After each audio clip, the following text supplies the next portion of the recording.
Hello everyone, it's your bud. Today I'm going to be narrating some of the stories that I have written. It's from a story called The Wanderers.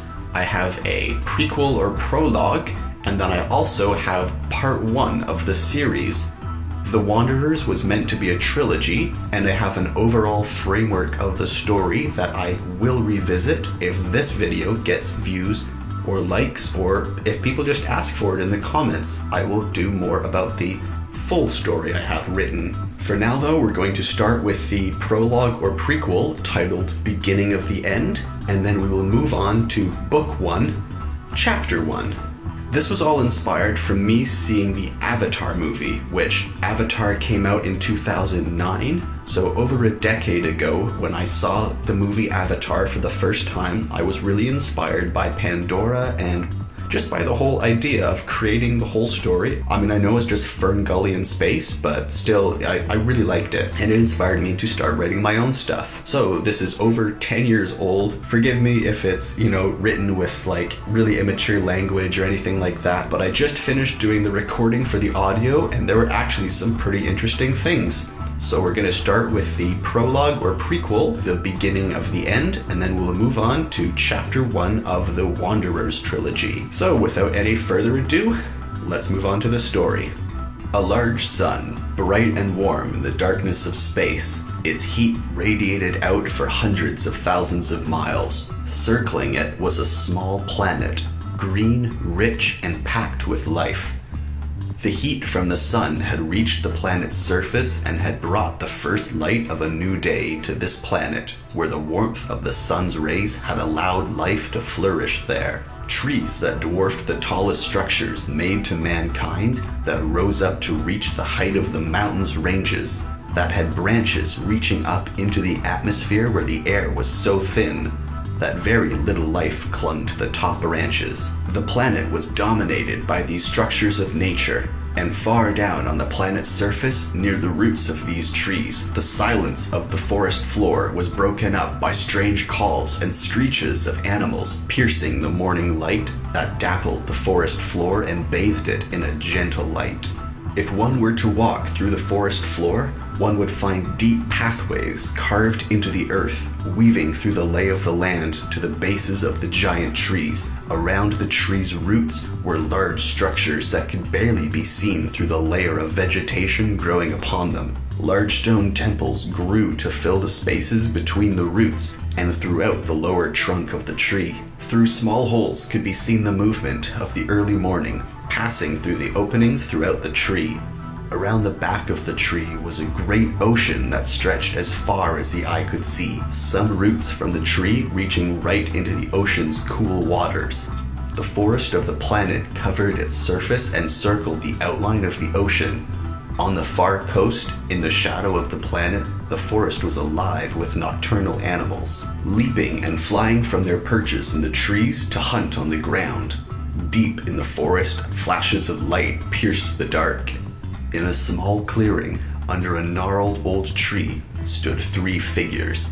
Long, thin figures with cloaks draped around them. They stood tall on a number of long tentacles, surrounded by 4 legs that had large spikes protruding from the bottom. There was a low hum emitting from the 3 creatures.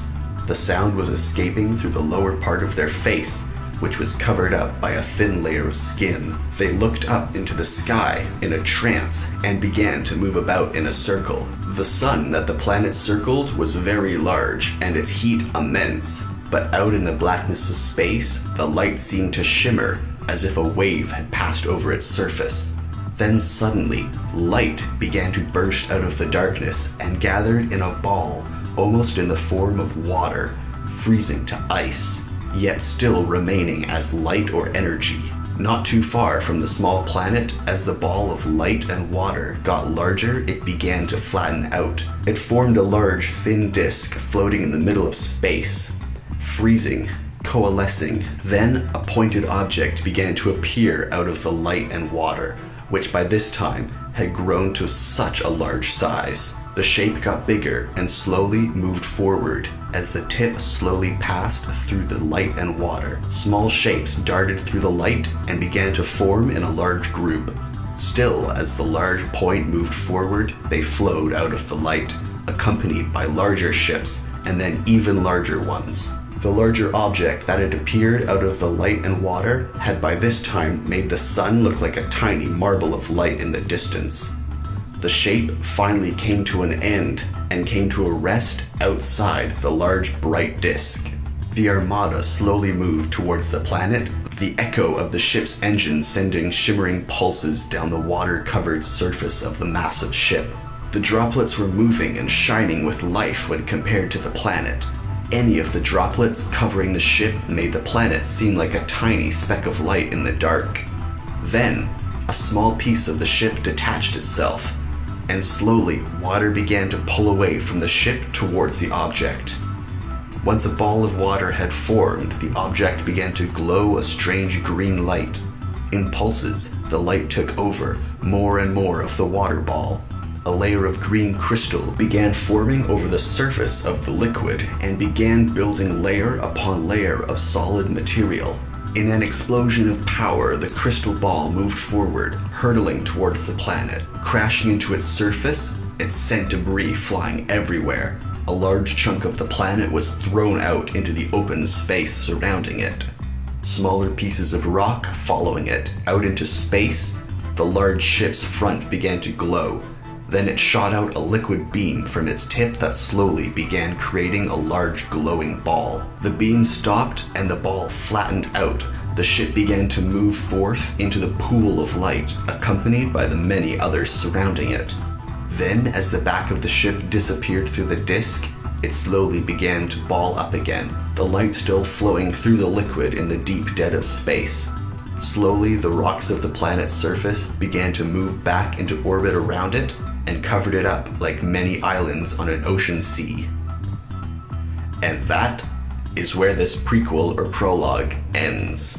Okay, so you got to listen to the prequel, which was the beginning of the end. Now I'm going to read you the prologue for The Wanderers, Part 1. Deep space holds an abundance of life and wonders that could not be comprehended beyond our wildest dreams. There are planets, spaceships, and technology that surpass our brightest ideas. There are stories that slip through space and time, and struggles that define races and beings as to who they are. There are some races that have traveled the stars and know the truth of those struggles, but they choose to not interfere. There are others, though, the Wanderers, people that traveled through space. These angelic wanderers that seem ageless chose a small but beautiful moon as their new world and settled it, carved great temples out of the mountains and brought people to live there. Under their protection, this is the story of the day that the Wanderers' protection is tested and the true strength of the people is shown. A large red planet, hot and barren, dwarfs the small green moon that circles it. But another satellite orbits the planet. A large black metal that can sometimes be seen from the face of the moon when the light is just right. The metal, when closely inspected, is intricate and carved with engravings of a race long since past. Holes that litter the surface of the metal are jagged and charred, and they have let the dark nothingness of space creep into the ancient vessel. Deep inside the metal there are movements and whispers in the black. Dark vibrations of metal reverberating against metal can be felt moving through the walls, and then lost out into the open in a great silence. Even further inside there is movement, things floating in the void, beings that survive in the black and thrive in the dark. In some small places they rest and wait, for their day is almost here. The red light of eyes and the symphony of whirring and clicking of machines would blast out the ears if it were not for the lack of sound. The multitude of creatures in the darkness all thought as one. We are Cryptid, and we have returned. Chapter 1. Rebirth. Of all the days that Cyrus had lived, this was by far the best. It was the day of his 17th birthday, a special day indeed, for his village, for the day of rebirth had not been shared by two individuals in Ephrath since the beginning of the Second Age. Cyrus ran through the village, feeling the wind in his long white hair, looking in every door and window for the sight of red. He rushed past the stalls and stores in the summer market, and then, out of the corner of his eye, caught the flash of red before a shadow blocked out the sun.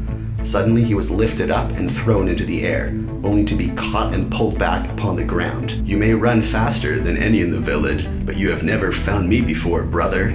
Cyrus's head, spinning from the jolt of landing, could make out the outline of his brother Ethan's large shoulders blocking out the light from the sun. "Ah, but if you were trying to catch me, you could never keep up, Ethan." A hand reached out to pull Cyrus up from the ground and back onto his feet.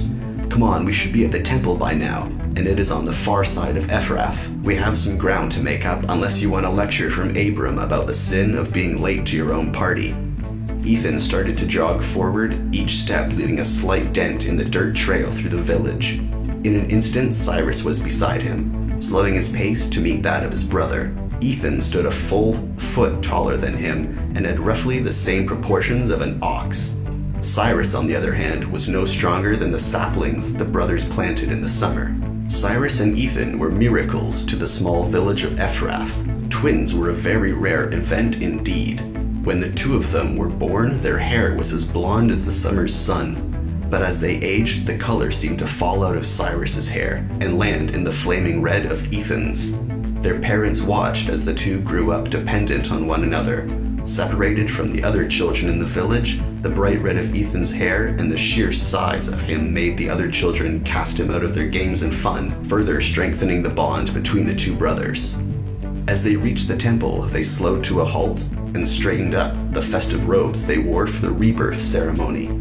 Then, at the sound of the ringing church bells, they walked in the doors to find the faces of their village expectantly waiting. The rebirth ceremony was the coming of age where the two boys would become a part of their community. As they walked through the center aisle, they caught the glances of Abram, standing high on his pedestal, surveying everyone in the room, studying their every move and remembering their every fidget. Abram's dark eyes seemed to pierce right through whatever courage the boys had gathered, and instantly made them straighten their posture and check their pace. Abram's stern figure and strict ideals were known throughout the village.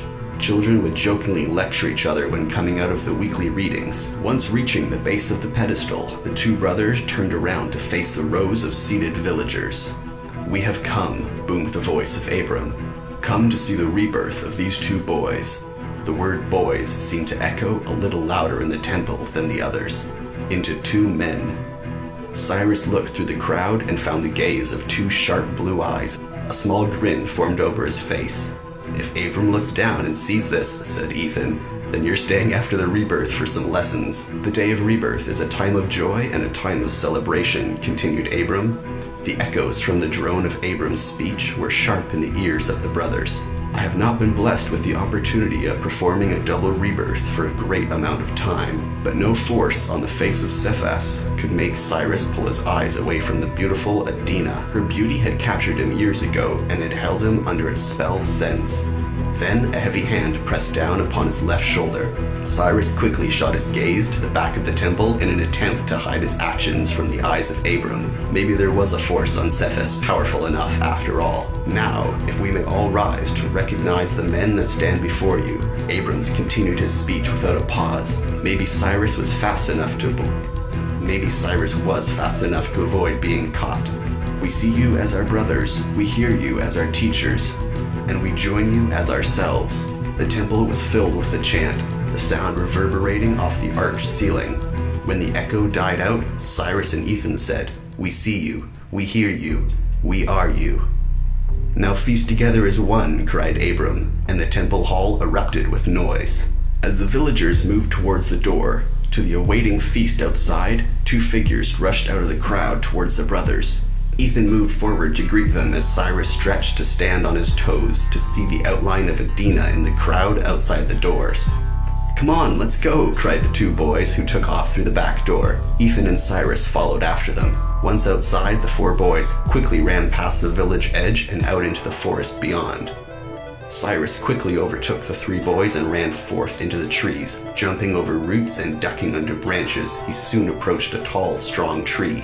Leaping up into a branch, he climbed up to the fork in the branches, where a worn area from generations of children playing gave room for a perfect hideout. He listened to the birds and to the sound of the wind, But soon, all he could hear was the crash of Ethan carving his way through the undergrowth, and laughing at the jokes that his companions made. Gershom and Felix were the brothers' closest friends. The two boys were the terrors of the village, and more than once the brothers were forbidden to see them. But they always managed to meet their friends. Out in the forest, they were always free to be themselves. Felix was a kind boy, and he was always very polite. But one day, in a walk in the forest, he found a young boy wandering by himself. Lost and confused, he took the boy to Abram and asked him what to do. Abram responded by saying that it was his duty to care for his fellow man, and care he did. Felix saved the boy's life, helped him back to his health, and in doing so, gained the trust of his friend Gershom. Gershom told Felix of his past and how he came to be wandering through the forest of Ephrath. Gershom's father was an angry man and had fits of rage so great that his wrath would destroy everything around him. Gershom's family was exiled from their village, and Gershom ran away to find a better life. Felix and Gershom were always seen walking around the village with mischievous grins on their faces and plotting their next joke. The two boys were almost as inseparable as Cyrus and Ethan. When the four boys were finally sitting in the crook of the tree, they started to talk about the rebirth ceremony. Cyrus, you're lucky you looked away from Adina when you did, because you almost became a sermon topic for the next weekly reading. Ethan, Abram could never see where I was looking, for he was too concerned with how loud he could speak the lines of a rebirth. My ears almost fell off, said Felix. The only time he's ever spoken louder was when he caught Gershom giving a sermon to the children about how listening to elders was a sin. That was fun though, exclaimed Gershom. Some of the kids believed me, and it took them weeks to start listening to Abram again. A warm breeze blew through the tree and pushed the branches so the sun beamed in towards the four boys. Suddenly, the sun was blocked out, so briefly that only Cyrus's quick eyes saw it. Look at that, shouted Cyrus. A hunk of jagged metal lurched through the sky towards Ephrath. A screech emitted from it so loud that the boys were forced to cover their ears. As a door opened up on the bottom, 4 pods fell out and down to the ground, and then the metal shot out into the sky and out of sight. In moments, screams could be heard coming from the village. Cyrus hurled himself out of the tree and landed gracefully on the ground, then sprinted off towards the village as fast as he could. The screech of metal shot out for miles. The sound carried far across the land and deep into the forest. In a tall tree high above the forest canopy, the screech bounced off the side of a metal ship, wrecked and crashed in the treetops. Asleep for centuries, the sound reached inside the ship and was heard. The dust of centuries of neglect fell off the walls, and the sound of the screech was met with a piercing scream that shot out towards the ship's door and burst out through holes in the side of the rusting ship. The Old One had awakened. Chapter 2. Return. Cyrus bolted through the forest towards Ephrath, leaping over the trail through the forest, his feet seeming not to touch the ground. He jumped into the tree on the forest edge and peered through its branches. The village was quiet. All he could hear was the beating of his heart in his chest. And then he saw Abram walking through one of the paths, his long robes flowing out behind him. Just above the ground, Cyrus lowered himself out of the tree and approached Abram. What happened here? I heard screaming. Something happened that I was not expecting to see again. Abram turned to face Cyrus, his face drained of color. In a daze, they have returned, he said, then knelt down onto the dirt path, staring at the ground.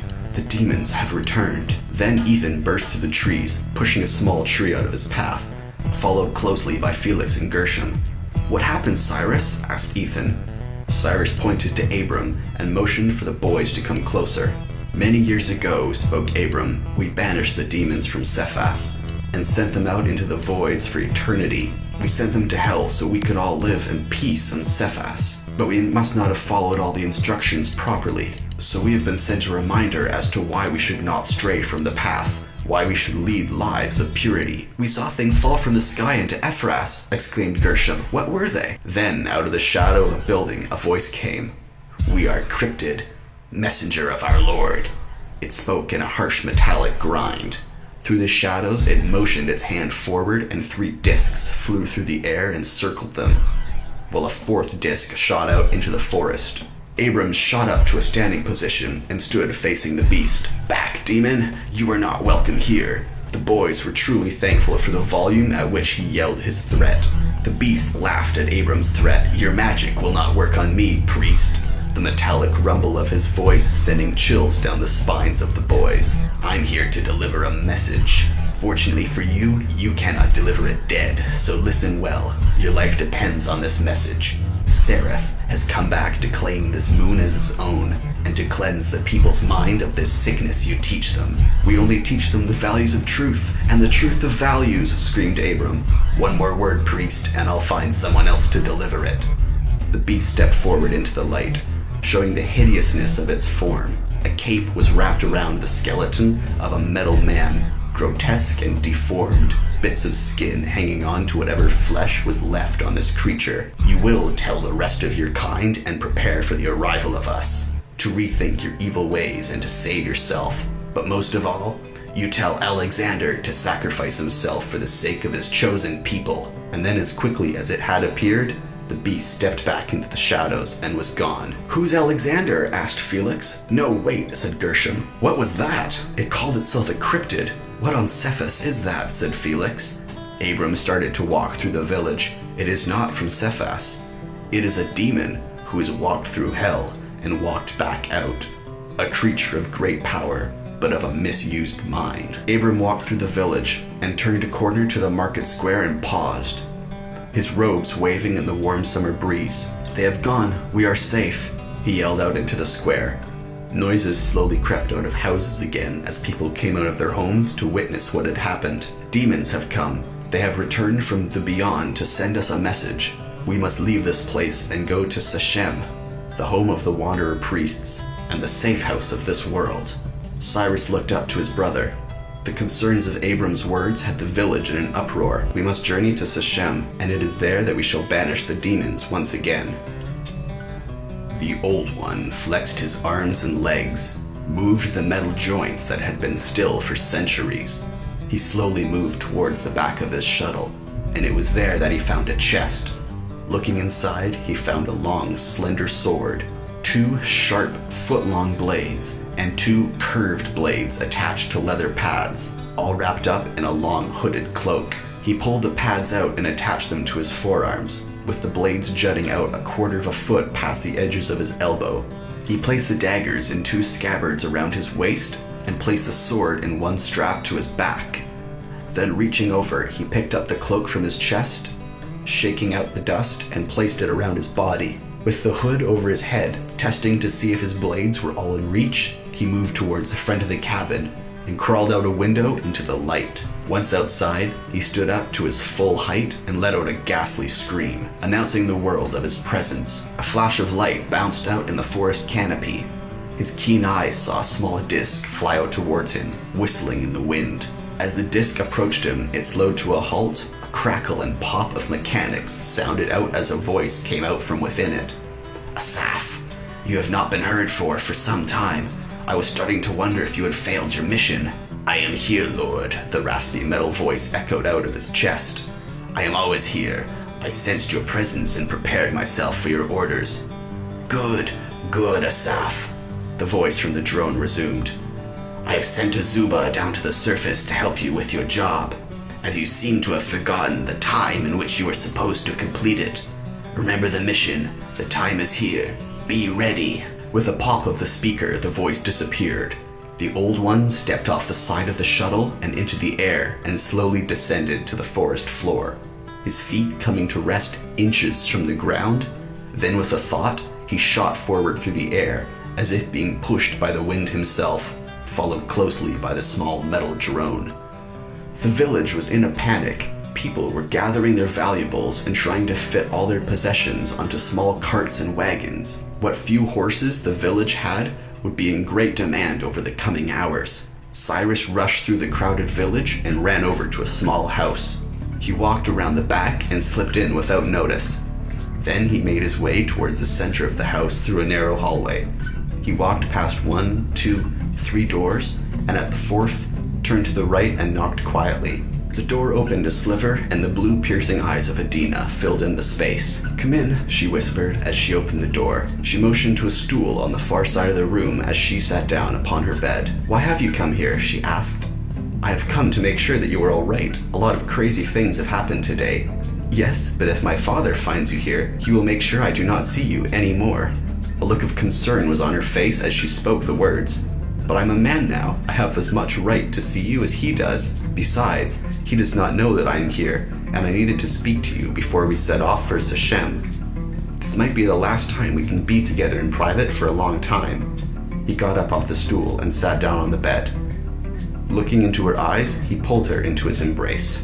Ethan had reached the edge of the village, upset that his brother had thought it more important to see Adina than to help prepare his family for the long journey to Sachem. He walked towards the open fields of his family's farm, and slowly his walk turned into a jog through the fields towards the main building. His parents were two of the very few outsiders, choosing not to follow the teachings of Abram and the other priests. They had never voiced their reasons for why, and had always respected those who did follow, just choosing another path.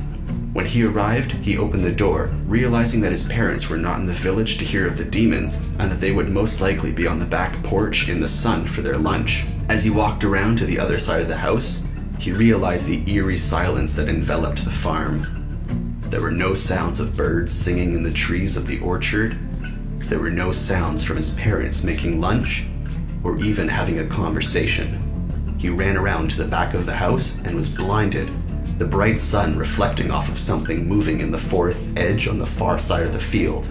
Then he turned around to face the back porch to find his worst dreams come true. His parents were still, motionless with their eyes open, as if they were silently surveying the season's crops. But to no amount of calling on Ethan's part could bring them to pull their gaze away from the field, and to look around to welcome him. He walked towards them and circled them, trying to figure out what had happened, and then he saw it. A small dot of red on the back of their necks was visible through their hair. Moving it aside, he saw that it was a dot no bigger than a pinprick, and couldn't possibly have done so much harm. But that's all there was, a small pinprick that let his parents just flow out of their bodies and leave him. Ethan fell onto the floor of the porch and gave a howl of pain, looking out towards the ever-furthering flicker of light in the forest, knowing that someday he would catch up to the demon that did this. Chapter 3. Explanations. As Cyrus slipped out of Adina's house and back into the village square, he looked for Ethan. Before running out to his farm, he saw all his friends and his whole community taking apart their home pieces by pieces. He saw Felix and Gershom loading up a pair of wagons with their family's belongings. He gave them a quick wave as he passed by and said, "Race you to Sachem." Cyrus's humor was not much appreciated by the village elders, seeing as he was now a man and should therefore act like one. Reaching the outside of the village, he burst into a fast run, feeling wonderful knowing that no one had been hurt in the afternoon's ordeals and that he would be going to Sachem, the legendary Wanderer Temple, with his family and friends. None of the villagers knew where the city was, for only Wanderer priests were allowed that information. So for the journey, the entire town would be led forward under the watchful eyes of Abram. There would be no fun and games, just walking and resting. Clearing the farm's gate in a bound, Cyrus ran between the crops towards the farmhouse, where he heard his brother's sad cry. He saw the sight that plagued his brother so, his parents sitting still in their chairs for their midday meals, still, unmoving. Ethan, they're not moving. Ethan, what happened? Ethan slowly looked up to face Cyrus. That demon, that beast, that murderer, he was the one that called himself Cryptid. We should have slain him where he stood. We let him walk away, right to Mom and Dad. Cyrus, they're dead. Up high above the moon, the metal ship was crawling with figures. As a small black dot rose up from the surface of the moon to join it, it landed inside the vessel, and as it did, a door slowly opened up, revealing a decrepit beast. Hunched over, the thing jumped out and floated, straight to a hole in the top of the ship. As it reached the hole, it grabbed onto the side of the ship, slowly clawing its way on the outside of the ship towards a protruding capsule. Once inside, he closed a hatch and dropped to the bottom of a long tube. He heard a hiss of air, and then the bottom of the hatch opened. He fell through and down onto the floor of an elaborately decorated room. "You need to put something underneath the hatch to catch us, Seraph. We're not all in as good a condition as you are." We don't all have the benefits of spare parts. From the corner of the room walked a tall, large being with a suit of metal covering its body, long metal fingertips with dagger nails protruding from their end clenched into a tight fist. A large red cloak dragged over the floor behind it. Under the hood, a snarl of disgusting, sharp teeth could be seen. As it went to speak, its teeth gave way to a wisp of a blood-red tongue. "Get back to your lab, Hammond. I need you to keep working and load up your shuttle for your missions." The man moved back into the corner of the room and turned away from Hammond. Hammond walked to the back of the room and down a spiral staircase, deep into the belly of the ship. Limping through hallways and rooms, he reached a dead end. He glanced around to see if anyone was watching, then pulled a panel around his neck, pressing down a series of buttons in a specific order, making the solid wall seem to disappear. He quickly hobbled through the wall before it reappeared behind him. Removing his long, dark blue cape, he stretched to place it on a hook on the wall beside him. "I swear someone's found my lab and is slowly moving that hook higher and higher." Then he reached for a long metal pole. Grasping its handle, he pulled himself into a straighter standing position, putting his weight on the staff instead of his poor, weak legs. Reaching a table, he peered into a boiling pot of red liquid.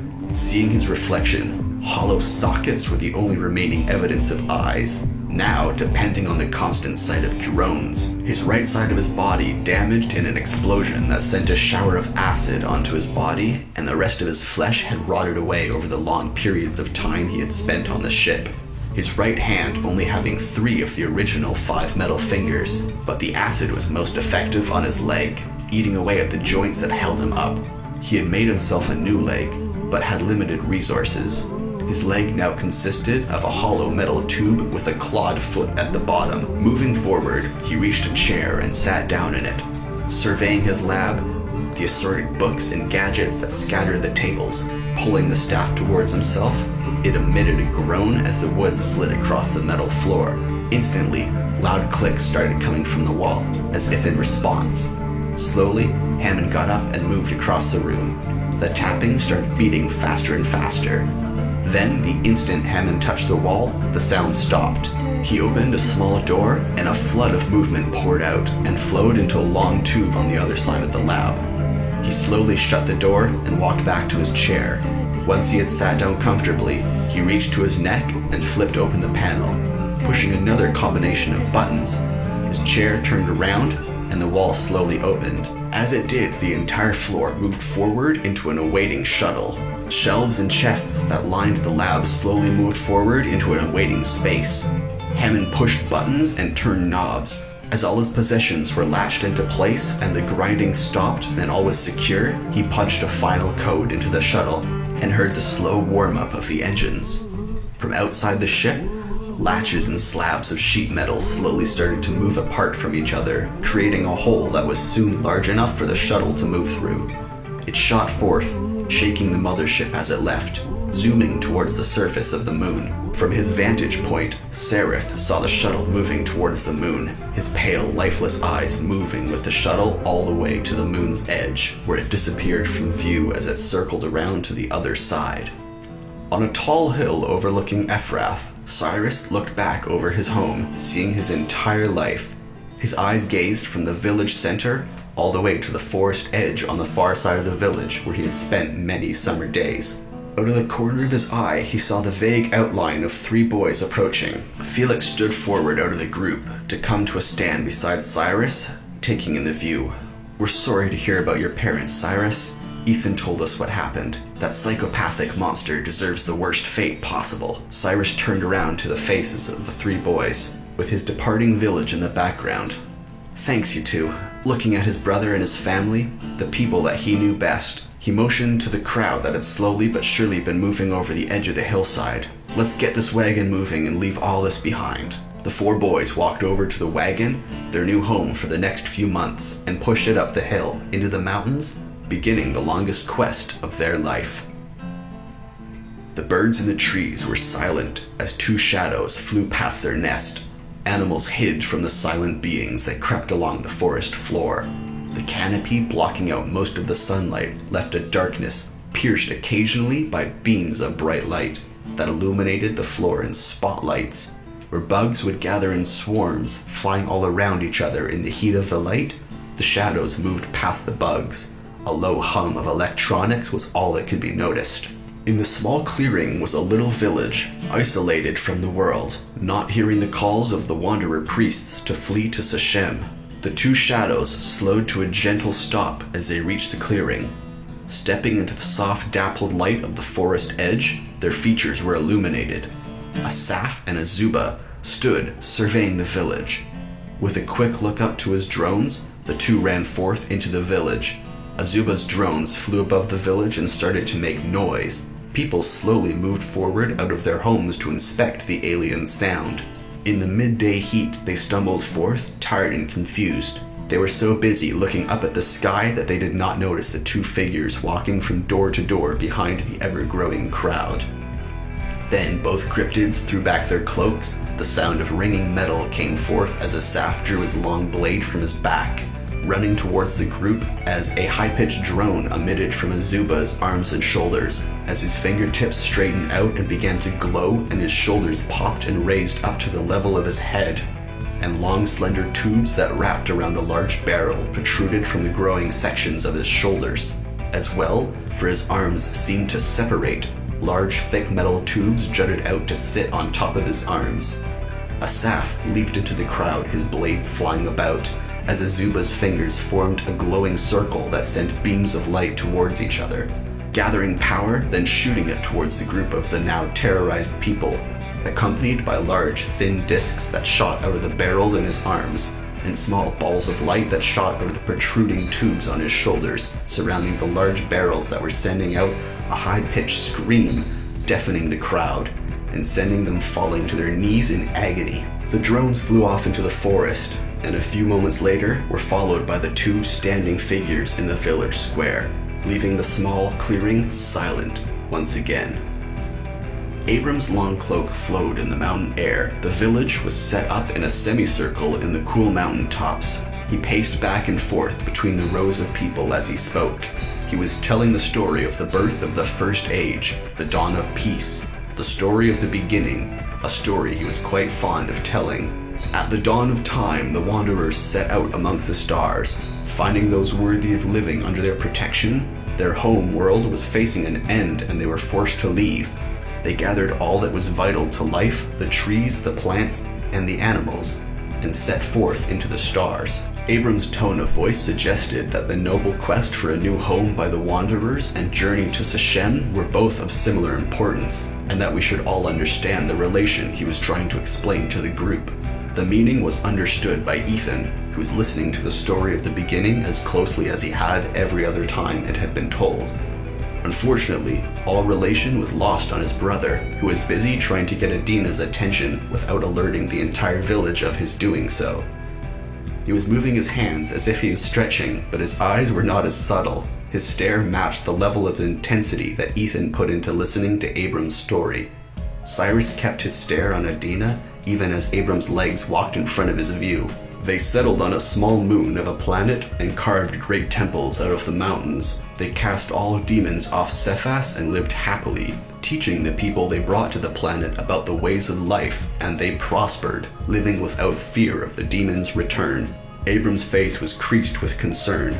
His telling of the story of the beginning was very dark and full of warning, a warning that seemed to be understood by Cyrus as easily as a bug could understand what you were saying to it. Cyrus had been following Adina around since he was a child. You'd think that the thin mountain air that he was breathing would slow him down and tire him out, but he seemed to have an unending energy when it came to Adina. Abram called for the village to gather their carts and to start moving on. There was a long journey and there were many miles to be covered yet. Then suddenly a distant screech could be heard. Off in the distance, the machine was back and hurtling towards the group. Abram yelled over top of the deafening noise, trying to calm the villagers who were running off in every direction. As the machine careened overhead, the roar of the panel being opened was enough to get Abram moving, to gather as many as he could, and running off down the mountain path. A pod fell out of the back of the machine before it zoomed off down to the side of the mountain. The pod lay motionless, planted firmly in the ground. Then, the top of it slowly broke off into 4 small discs and rose up into the air. which then shot out down the corners of the mountain paths. The four boys had been helping people down different paths when they each saw a disc float by them. Once the disc had reached Abram, his keen eyes saw it move past his peripheral. Then he whispered something into one of the village elders' ears and quickly took off back towards the mountaintop. Cyrus saw this and quickly turned around to follow behind him. He rushed through the crowd of people, causing more chaos than was needed in the tightly packed group of villagers. As soon as he broke out of the back of the group, he jumped through the air, his quick strides bringing him to the mountaintop in no time. Abram was cautiously approaching the pod, reaching out to it. Cyrus noticed out of the corner of his eyes that his brother and friends were watching Abram's movement and analyzing every detail. Abram took another step forward, his walking stick making a dull thud on the rock. A scratch of metal on metal echoed out of the pod. Ethan moved in front of them, his frame blocking all of them from potential harm. Abram slowly lowered the tip of his walking stick to rest inches away from the metal, then forward inch by inch until it lay within a hair's breadth from the container. His long hooded cloak flowed in the sharp wind. No breaths were released. The rustle of fabric seemed to echo endlessly, louder than it could possibly have been on any other occasion. A burst of black smoke shot out of the top of the pod, instantly covering the mountaintop in a cloud of darkness. This burst made Abram look around, and he saw the vague outlines of the five. He ran over to them and shouted for them to get down the mountain with the other villagers, but as he did, a roar erupted and a large figure jumped out of the pod. Loud shouts rang out in the dark towards the six of them. Large crude metal chunks shot through the air towards the group, trained on their figures by the four discs that had been floating around them. Abram waved the stick in the air and shouted. The mountain trembled as he did, and his words were lost in the noise. Rocks and dirt flew up in front of the group just as the bullets were reaching them, and were caught up in the debris, which then fell to the ground harmlessly. The monster stepped forward out of the haze. Its form seemed to be grown over in some areas and shriveled in others. The metallic glint shot out from between the pieces of rotting flesh. Then its form stretched to its full height, which towered a good 4 feet over top of Abram. It paused, then began to speak. I have the good fortune of meeting one of the great tricksters, do I? Let's see, are you Laya the Kind? Or Brack the Protector? No, your power says it all. Abram. Cyrus looked to his brother to see if he had understood how this monster knew the name of Abram and the other holy men of the planet, but the look that he had received back was a mirror image of his. The chill sound of the beast's voice seemed to cut through the body and puncture all efforts of blocking it out. I have been waiting for this day too long, Abram. You betrayed me. The monstrous figure slowly started pacing back and forth along the mountaintop. Remember when we fought alongside each other to secure our positions here? But then you abandoned me to follow the path of the great Alexander? The condescending tone of the beast along with the words it spoke seemed to have the effect it was looking for, as Abrams leaped towards the beast, swinging the walking stick. Instantly, the beast crouched down and placed its 2 outstretched hands together, forming a large glowing circle. Abram rapidly descended towards the beast, his cloak rippling through the air. The glow got brighter and brighter the closer Abrams got. The beast screamed and shouted, "Cryptids, do not die!" as a beam of light shot forth towards Abram, who was nearly in arm's reach of the metal being. It shot forth and surrounded Abram, who fell to the ground as if tied up by the light. You are pitiful, the great Abram, strongest of the wanderer priests, fierce leader of the people. You are no match for a cryptid, old fool. As Abram lay there, the light seemed to pulse as if it was a liquid, the pulses becoming faster and faster, sending vibrations across the surface of the liquid light. The surface rippled and bounced, nothing like the light it was, the light encasing Abrams. Then it turned solid and all the light faded. The cryptid laughed and started to approach the group as all light faded and Abram was stuck inside pure stone. As the cryptid approached Cyrus, he saw movement out of the corner of his eye. A man, ancient and seemingly feeble, walked up the mountain path. As he did, the black fog slowly dispersed, and large beams of light shone through the darkness. His back was arched and bent, putting much of his weight on the gnarled tree branch he carried. He wore old tattered robes similar to the stories of monks and priests from the world's past. He paused, seeing a small snail perched upon a pebble in his path. Slowly and meticulously, he reached down and picked it up. Holding it in his palm, he spoke. "A snail on a pebble. To the snail, that pebble is a mountain. Such a task we would find so simple, isn't it?" Then placing the snail on the pebble down to the side. He raised his hand and moved his fingers. "Leave." Pointing at the cryptid, his quiet voice putting so much emphasis on the word. But the cryptid knelt down and threw his arms together. Light began to glow in his palms. The man raised his staff and placed it gently back upon the ground. Raised it again, then placed it back. Raised it a third time, and when the staff touched the ground, small rocks and stones began to rise up. Moving towards the cryptid, they surrounded it, closed in, and lifted it up, off the top of the mountain and far off over the horizon. When Cyrus turned back towards the old man, he saw nothing, the only evidence of his presence being the snail slowly moving down the other side of the pebble, its mountain conquered. Chapter 4. Melusine. Cyrus walked over to the stone which Abram lay encased in. The black fog was still spreading out from the mountaintop, slowly dispersing and disappearing. As he reached the stone, he strained his ears to hear the voice of Abram, desperately hoping that he would get to see him once again, but he heard nothing. The mountaintop was silent, as if there had been no life there for centuries. The only sound he heard was the gust of wind and the slow beating of his heart. Then he heard a shuffle of feet from behind him, the sound of a cloak rustling in the wind. Quickly, he turned and saw a figure walking up the path. He first saw the tip of a staff, a large blue stone which lay clasped between the worn and gnarled tips of the wooden staff. Even in the ever-brightening daylight of the mountain top, Cyrus seemed to see a faint glow around it. Next came a gleam of light which caught his eyes off guard. He could now see the head of the man, who was bald on top, making up for it by the thick but neatly trimmed beard that framed his lower face. He wore light blue robes around his body, but they were patched in many places by an assortment of brightly colored fabrics, and seemed to be made of strange material. Around his neck rested a silver pendant on a long piece of string. Cyrus could see that there were strange symbols carved into the metal, but he couldn't quite make them out. As the man was hurrying over towards him, his feet were bare and were shuffling against the ground. He slowed down as he reached the stone at Cyrus's feet.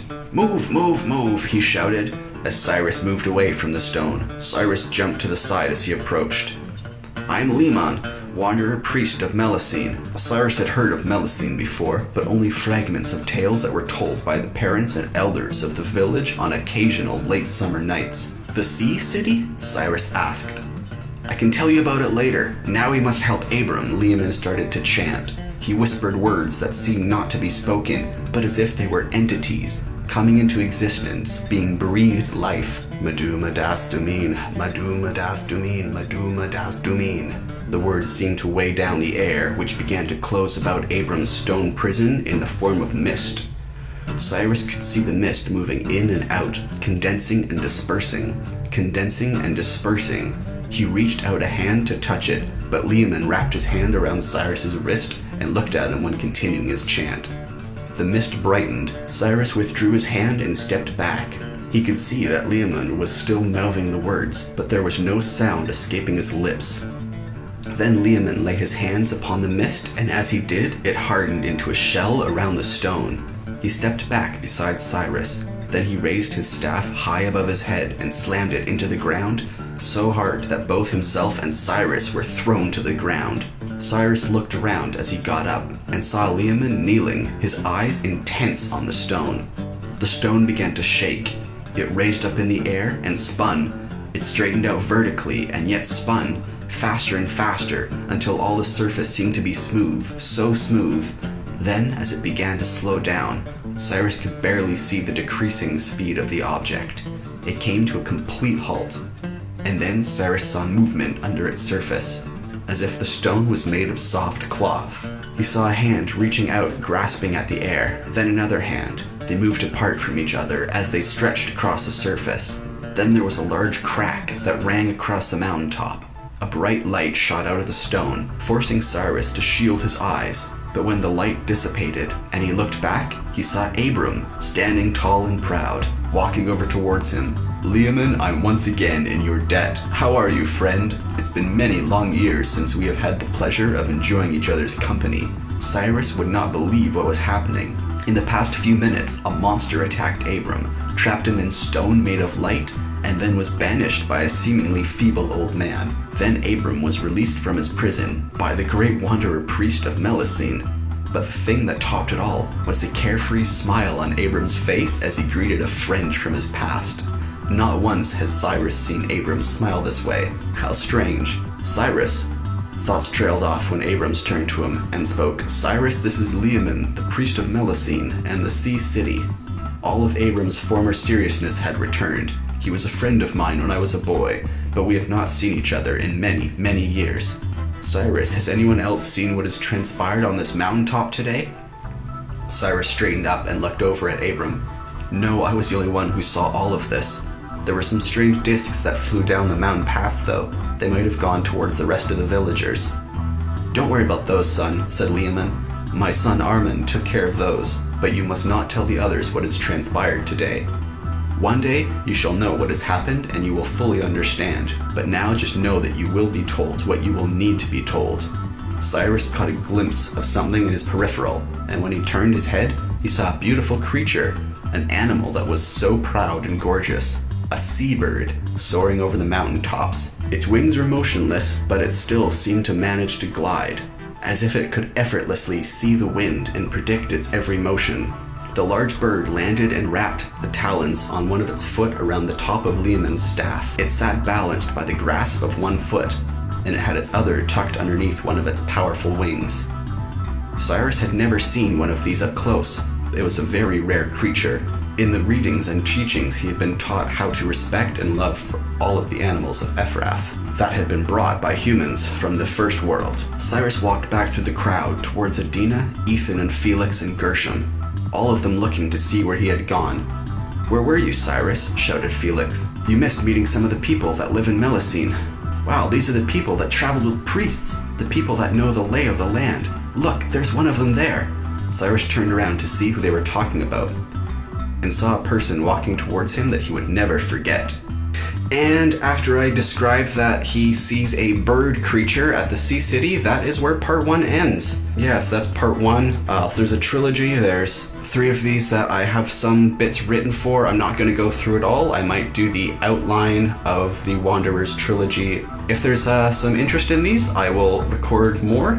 Thanks very much for listening. Hopefully you can enjoy this stuff that was written years and years and years ago. Avatar came out in 2009. And after I saw that movie for the first time, I started writing this series. So The Wanderers is over a decade old. Hopefully you saw something good there. If I see likes, I will talk about the framework and the full idea for this series. There's a bunch of other stuff. It was sort of it's the start of a whole brand new universe thing. There's different creatures, different aliens, different species, lots of stuff to talk about. So if you want me to make more and discuss more about The Wanderers. Subscribe if you want daily videos. I make a new video every day on this channel. Leave any questions or suggestions if I didn't do anything correct here, if I left some things out. If you want to know more, just comment below, and I will see you in tomorrow's video. Thanks for watching.